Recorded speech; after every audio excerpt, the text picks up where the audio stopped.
जादू टोना जैसी चीजें खतरनाक है, लेकिन जब उनका प्रयोग एक बहू के हाथों होता है तो वो कितनी मजेदार हो जाती है, खुद देखिए। रामगढ़ गांव में सुधा रहती थी।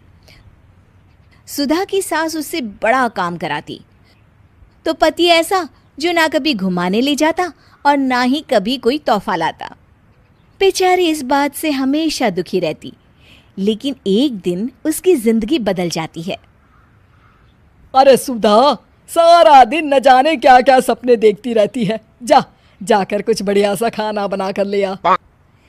सपना ना देखो तो क्या करूं, मेरे तो कर्म ही फूट गए जो ऐसे घर में शादी हो गई। इससे अच्छा तो माँ जी कोई फुल टाइम मेड ही रख लेते। ओहो, बढ़िया ही फुल टाइम मेड रखने वाली। मेरे बेटे के लिए तो विलायत से रिश्ते आ रहे थे। वो तो तेरे पापा ने तेरी इतनी झूठी तारीफ कर दी कि हमारा तो मन ही पिघल गया। अच्छा, विदेश से रिश्ते? वाह माँ जी वाह। अरे भगवान से तो डरिए, विलायती बहू लाकर क्या गाय का गोबर लिपवाती। बहू बहू होती है, ना वो देशी होती है ना विलायती। बहू का काम सिर्फ सास की सेवा और घर का काम होता है। और सुन, तुझे मैं क्यों बताऊं कि मैं क्या करती? जा जाकर घर का काम कर। सुधा मन महसूस कर वहां से चली जाती है। शाम को सुधा का पति जल्दी घर आता है, जिसे देख सुधा खुश हो जाती है। जी, आ गए आप?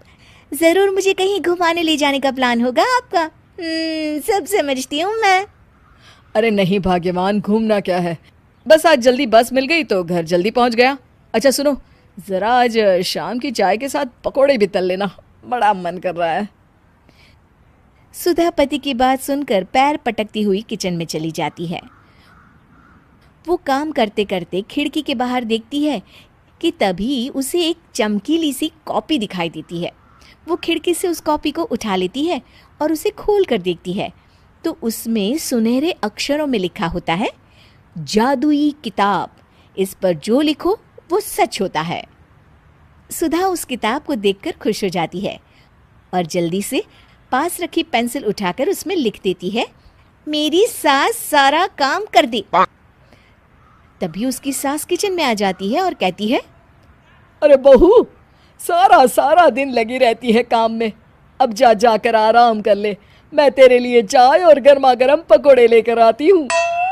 सुधा ये देखकर हैरान हो जाती है और कॉपी लेकर कमरे में आ जाती है। तभी वो देखती है कि उसका पति आराम से बैठकर किताब पढ़ रहा होता है।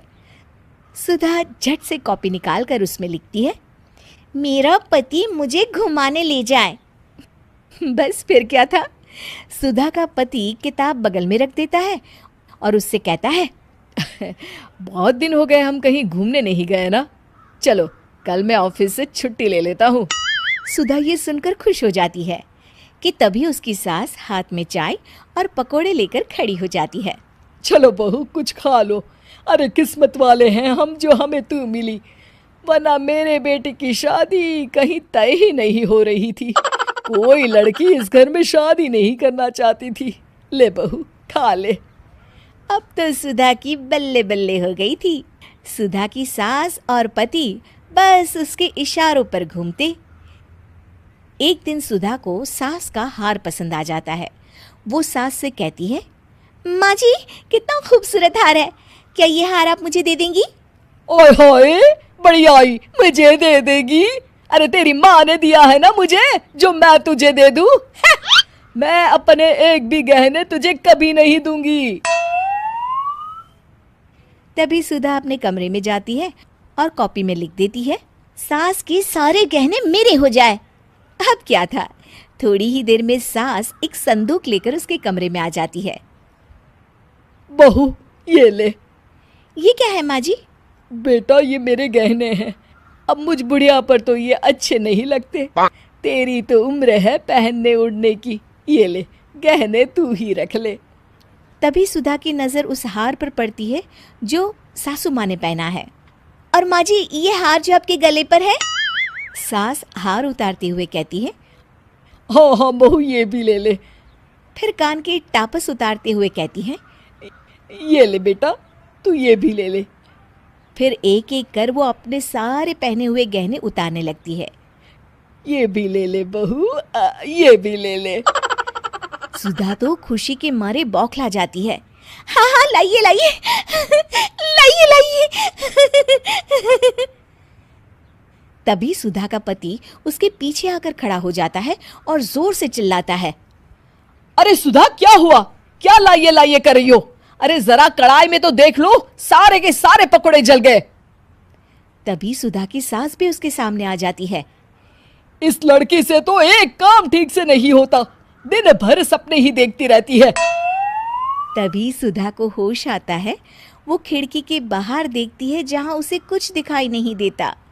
दरअसल जादुई वादुई कुछ नहीं था, वो सिर्फ एक काल्पनिक सपना था जो सुधा अपनी जिंदगी से तंग आकर देख रही।